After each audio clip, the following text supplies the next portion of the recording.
नमस्कार। चंपई सोरेन झारखंड के प्रमुख आदिवासी नेता और झारखंड मुक्ति मोर्चा के संस्थापक सदस्यों में से एक भारतीय राजनीति के अहम मोड़ पर खड़े हैं। झारखंड की राजनीतिक पृष्ठभूमि में उथल पुथल का ये समय विशेष रूप से महत्वपूर्ण है, जहां आदिवासी अस्मिता, सामाजिक सुरक्षा और घुसपैठ के मुद्दे उभर कर सामने आ रहे हैं। चंपई सोरेन ने हाल ही में भारतीय जनता पार्टी में शामिल होने का निर्णय लिया, जो झारखंड की राजनीति में एक बड़ा बदलाव साबित हो सका। ये फैसला झारखंड के आदिवासी समाज के बीच गहरे विचार मंथन का कारण बना है, जहां भाजपा को अक्सर आदिवासी हितों के प्रति संदेह की दृष्टि से देखा गया है। हालांकि चंपई सोरेन ने घुसपैठ और आदिवासी अधिकारों की सुरक्षा को अपनी प्राथमिकता बताते हुए भाजपा में जाने का अपना निर्णय स्पष्ट किया है। उनका मानना है कि भाजपा ही एकमात्र पार्टी है जो संथाल परगना जैसे क्षेत्रों में बढ़ते बांग्लादेशी घुसपैठ के खिलाफ मजबूती से खड़ी हो सकती है और आदिवासी अस्मिता को बचा सकती है। भाजपा के लिए चंपई सोरेन का दल बदल एक बड़ी जीत मानी जा रही है।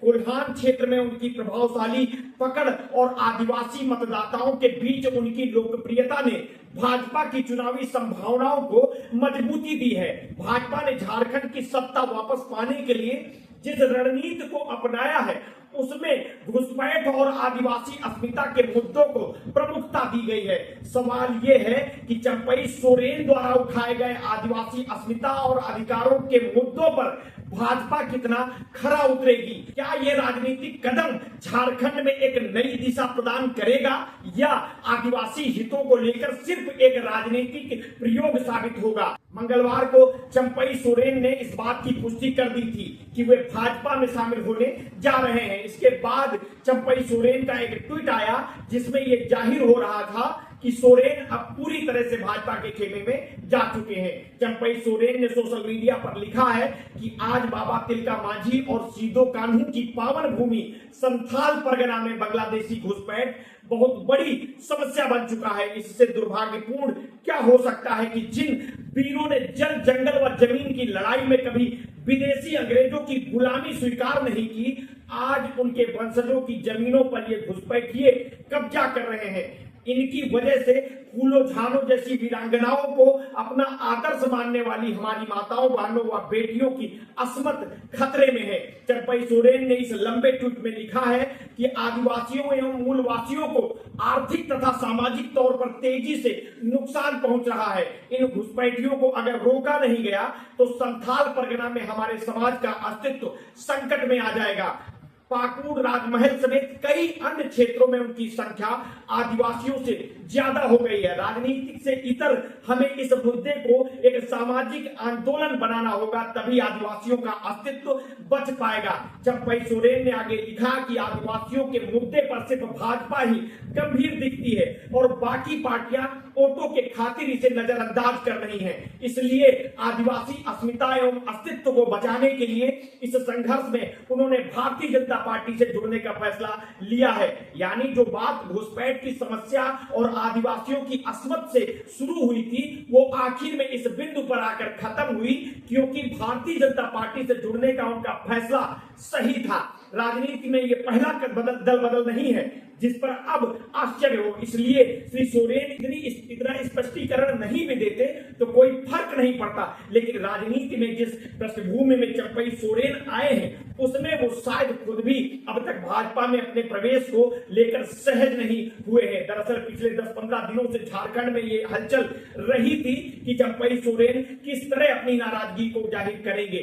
जब हेमंत सोरेन को भूमि घोटाले में आरोपी बनाकर गिरफ्तार किया गया था, उस वक्त गिरफ्तारी से पहले इस्तीफा देकर हेमंत सोरेन ने अपनी जगह चंपई सोरेन को मुख्यमंत्री बनाया था ताकि भाजपा को सत्ता हथियाने का मौका न मिले। हेमंत सोरेन की यह रणनीति काम कर गई और चंपई सोरेन ने सदन में विश्वास मत भी हासिल कर लिया। इसके बाद लोकसभा चुनाव के दौरान हेमंत की पत्नी कल्पना सोरेन के साथ चंपई सोरेन ने झारखंड मुक्ति मोर्चा और इंडिया गठबंधन के लिए प्रचार भी किया। जून के आखिरी में हेमंत सोरेन को जमानत मिल गई और जुलाई में उन्होंने फिर से मुख्यमंत्री का पद संभाल लिया।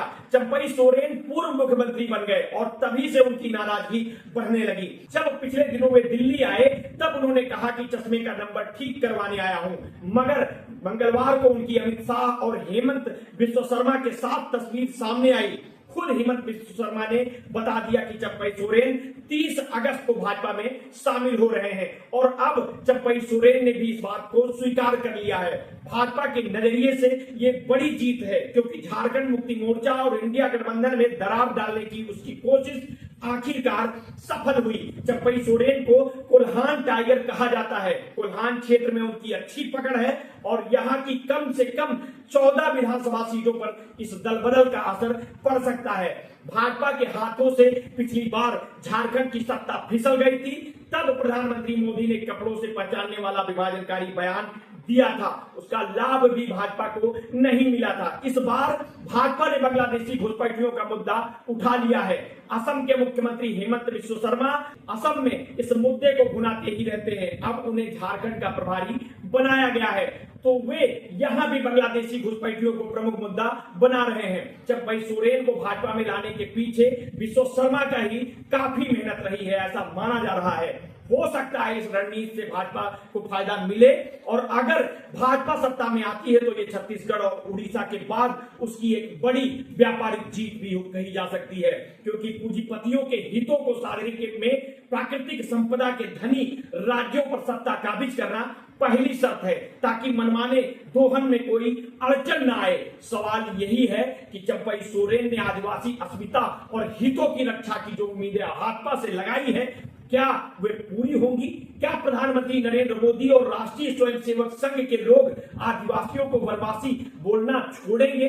क्या चंपई सोरेन कभी राहुल गांधी की तरह इस बात को उठा सकेंगे कि भाजपा के लोग आदिवासियों को वनवासी क्यों बोलते हैं? क्या झारखंड पे भाजपा की असली रणनीति को चंपई सोरेन ने जानकर भी नजरअंदाज कर दिया है?